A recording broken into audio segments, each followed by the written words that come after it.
24ರ ಚುನಾವಣೆಯಲ್ಲಿ ಕಾಂಗ್ರೆಸ್ ಅನ್ನು ಸೋಲಿಸಲಿಕ್ಕೆ ರಾಜ್ಯದಲ್ಲಿ ಬಿಜೆಪಿ ಮತ್ತು ಜೆಡಿಎಸ್ ಮಹಾಮೈತ್ರಿ ಆಗಿದೆ.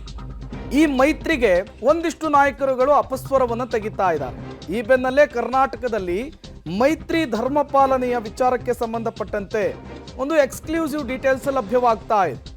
ಜೆಡಿಎಸ್ಗೆ ಸಿಗುತ್ತೆ ಎನ್ನಲಾದ ಕೋಲಾರ ಕ್ಷೇತ್ರದಿಂದಲೇ ಮೋದಿ ಪಾಂಚಜನ್ಯವನ್ನು ಮೊಳಗಿಸ್ತಾ ಇದ್ದಾರೆ. ಕೋಲಾರದಲ್ಲಿ ಬೃಹತ್ ಸಮಾವೇಶವನ್ನು ಮಾಡ್ತೀವಿ ಅಂತ ಹೇಳಿ ದೇವೇಗೌಡರು ಹೇಳಿರುವಂತಹದ್ದು.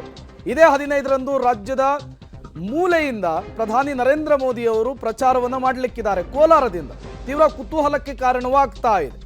ಲೋಕಸಭೆಯ ಎಲೆಕ್ಷನ್ಗೆ ಬಿಜೆಪಿ ಜೆಡಿಎಸ್ ಮಧ್ಯೆ ದೋಸ್ತಿಯಾಗಿರುವಂತಹದ್ದು. ಇದರ ನಡುವೆ ಕೋಲಾರದಲ್ಲಿಯೇ ಬೃಹತ್ ಸಮಾವೇಶವನ್ನು ಮಾಡುವ ಮೂಲಕ ಆ ಸಮಾವೇಶದಲ್ಲಿ ಪ್ರಧಾನಿ ನರೇಂದ್ರ ಮೋದಿ ಅವರು ಭಾಗಿಯಾಗುವ ಮೂಲಕ ರಣಕಹಳೆಯನ್ನು ಮೊಳಗಿಸಲಿಕ್ಕೆ ಸಿದ್ಧತೆಯಾಗ್ತಾ ಇದೆ. ಈಗಾಗಲೇ BS ಯಡಿಯೂರಪ್ಪನವರು ಪ್ರಧಾನಿ ನರೇಂದ್ರ ಮೋದಿ ಅವರ ಪ್ರಚಾರ ಕಾರ್ಯದ ಬಗ್ಗೆ, ರ್ಯಾಲಿಯ ಬಗ್ಗೆ, ರೋಡ್ ಶೋ ಬಗ್ಗೆ ಮಾತನಾಡ್ತಾ ಇದ್ರು. ಈ ಬೆನ್ನಲ್ಲೇ ಕೋಲಾರದಿಂದಲೇ ರಣಕಹಳೆಯನ್ನು ಮೊಳಗಿಸ್ತಾರೆ ಪ್ರಧಾನಿ ನರೇಂದ್ರ ಮೋದಿ ಅವರು ಅನ್ನುವಂತಹ ವಿಚಾರ ಗೊತ್ತಾಗ್ತಾ ಇದೆ. ಈ ಮೂಲಕ ಪರೋಕ್ಷವಾಗಿ ಯಾರ್ಯಾರು ಮೈತ್ರಿಗೆ ಅಪಸ್ವರವನ್ನು ತೆಗೆದಿದ್ರೋ ಅಂಥವರಿಗೆ ಟಕ್ಕರ್ ಕೊಡಲಿಕ್ಕೆ ಅಥವಾ ಮೈತ್ರಿ ಧರ್ಮವನ್ನು ನೀವು ಪಾಲನೆ ಮಾಡಬೇಕು ಅನ್ನುವಂತಹ ಸೂಚನೆಯನ್ನ ಇಂಡೈರೆಕ್ಟ್ ಆಗಿ ಪ್ರಧಾನಿ ನರೇಂದ್ರ ಮೋದಿ ಅವರು ರವಾನಿಸಿದಂತೆ ಕಾಣಿಸ್ತಾ ಇದೆ. ಈ ಮೂಲಕ ಶತಾಯ ಗತಾಯ ರಾಜ್ಯದಲ್ಲಿ ಕಾಂಗ್ರೆಸ್ ಅನ್ನ ಕಟ್ಟಿ ಹಾಕಲೇಬೇಕು ಅನ್ನುವಂತಹ ಒಂದು ನಿರ್ಧಾರಕ್ಕೆ ಪ್ರಧಾನಿ ನರೇಂದ್ರ ಮೋದಿ ಅವರು ಬಲ ತುಂಬಿದಂತೆಯೂ ಕೂಡ ಕಾಣಿಸ್ತಾ ಇರುವಂತಹದ್ದು. ಇದೇ 15ರಂದು ರಾಜ್ಯದ ದೇವಮೂಲೆಯಿಂದ ಪ್ರಧಾನಿ ನರೇಂದ್ರ ಮೋದಿ ಅವರು ಅಬ್ಬರದ ಪ್ರಚಾರವನ್ನು ಆರಂಭಿಸಲಿಕ್ಕಿದ್ದಾರೆ. ಇದೇ ವಿಚಾರಕ್ಕೆ ಸಂಬಂಧಪಟ್ಟಂತೆ ಮತ್ತಷ್ಟು ಡೀಟೇಲ್ಸ್ ಅನ್ನು ಕೊಡ್ತಾರೆ ನಮ್ಮ ಪ್ರತಿನಿಧಿ ರವಿ. ನೇರ ಸಂಪರ್ಕದಲ್ಲಿ ಜಾಯಿನ್ ಆಗಿದ್ದಾರೆ. ರವಿ, ಈ ಮೈತ್ರಿಗೆ, ಜೆಡಿಎಸ್ ಮತ್ತು ಬಿಜೆಪಿಯ ಮೈತ್ರಿಗೆ ಒಂದಿಷ್ಟು ಸ್ವಪಕ್ಷದ ನಾಯಕರೇ ಅಪಸ್ವರವನ್ನು ತೆಗಿತಾ ಇರುವ ಹೊತ್ತಲ್ಲೇ ಈಗ ಕೋಲಾರದಿಂದಲೇ ಪ್ರಧಾನಿ ನರೇಂದ್ರ ಮೋದಿ ಅವರು ರ್ಯಾಲಿಯನ್ನ ಪ್ರಚಾರವನ್ನು ಆರಂಭಿಸ್ತಾ ಇದ್ದಾರೆ. ಯಾವ ರೀತಿಯ ಸೂಚನೆ ಪಾಸ್ ಆಗ್ತಾ ಇದೆ ಅಂತ ಹೇಳಿ ಅಪಸ್ವರ ತೆಗೆಯುವಂತಹ ಸ್ವಪಕ್ಷದ ನಾಯಕರಿಗೆ?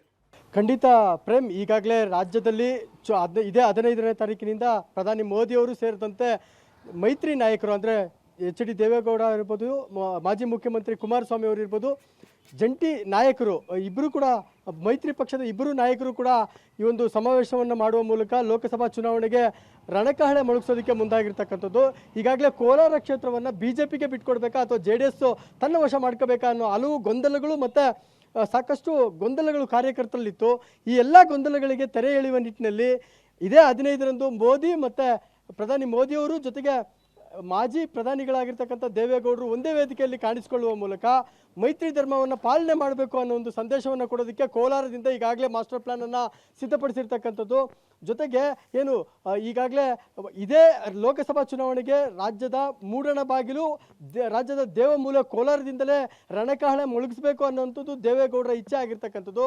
ಅದರಂತೆ ದೇವೇಗೌಡರ ಸೂಚನೆಯಂತೆ ಈಗಾಗಲೇ ಪ್ರಧಾನಿ ಮೋದಿಯವರು ಇದೇ 15ರಂದು ಕೋಲಾರದಿಂದ ಒಂದು ರ್ಯಾಲಿ ಅಥವಾ ಸಮಾವೇಶ ಜೊತೆಗೆ ಲೋಕಸಭಾ ಚುನಾವಣೆಯ ಸಮರಕ್ಕೆ ಇಲ್ಲಿಂದ ಚಾಲನೆ ಕೊಡ್ತಾರೆ ಅನ್ನೋ ಒಂದು ಮಾಹಿತಿ ಸಿಗ್ತಾ ಇರ್ತಕ್ಕಂಥದ್ದು. ಅದರಂತೆ ಕೋಲಾರದ ಏನು ಕೆಂದಟ್ಟಿ ಬಳಿ ಇರುವಂಥ ಬೃಹತ್ ವೇದಿಕೆಯಲ್ಲಿ ಒಂದು ಸಂದೇಶವನ್ನು ಕೊಡೋದಕ್ಕೆ ಮುಂದಾಗುವಂಥದ್ದು. ಅಂದರೆ ರಾಜ್ಯದಲ್ಲಿ ಮೈತ್ರಿ ಸಂದೇಶವನ್ನು ಕಟ್ಟುನಿಟ್ಟಾಗಿ ಎಲ್ಲರೂ ಪಾಲನೆ ಮಾಡಬೇಕು, ಎಲ್ಲ ಕ್ಷೇತ್ರಗಳಲ್ಲೂ ಮೈತ್ರಿ ಅಂದರೆ NDA ಅಭ್ಯರ್ಥಿಗಳನ್ನು ಗೆಲ್ಲಿಸಿಕೊಳ್ಳಬೇಕು ಅನ್ನೋ ಒಂದು ಸಂದೇಶವನ್ನು ಇಬ್ಬರೂ ನಾಯಕರು ಅಂದರೆ JDS ಮತ್ತು BJP ನಾಯಕರಿಗೆ ಮೋದಿ ಜೊತೆಗೆ ಪ್ರಧಾನಿ ಮೋದಿಯವರು ಜೊತೆಗೆ ಮಾಜಿ ಪ್ರಧಾನಿಗಳಾಗಿರ್ತಕ್ಕಂಥ ದೇವೇಗೌಡರ ಮೂಲಕ ಈ ಒಂದು ಸಂದೇಶವನ್ನು ಕೊಡೋದಕ್ಕೆ ಈಗಾಗಲೇ BJP ನಾಯಕರು ಜೊತೆಗೆ JDS ನಾಯಕರು ಮುಂದಾಗಿರ್ತಕ್ಕಂಥದ್ದು. ಅದರಂತೆ 15ರಂದು ಕೋಲಾರ ತಾಲೂಕಿನ ಕೆಂದಟ್ಟಿ ಬಳಿ ಇರುವಂಥ ಬೃಹತ್ ವೇದಿಕೆಯಲ್ಲಿ ಬೃಹತ್ ಸಮಾವೇಶವನ್ನು ಮಾಡುವ ಮೂಲಕ ಒಂದು ದೊಡ್ಡ ಸಂದೇಶವನ್ನು ಕೊಡೋದಕ್ಕೆ ಈಗಾಗಲೇ ಏನು ಇಲ್ಲಿನ ನಾಯಕರು ಮುಂದಾಗಿರ್ತಕ್ಕಂಥದ್ದು. Prem, okay, thank you Ravi ತಮ್ಮೆಲ್ಲ ಮಾಹಿತಿಗಾಗಿ.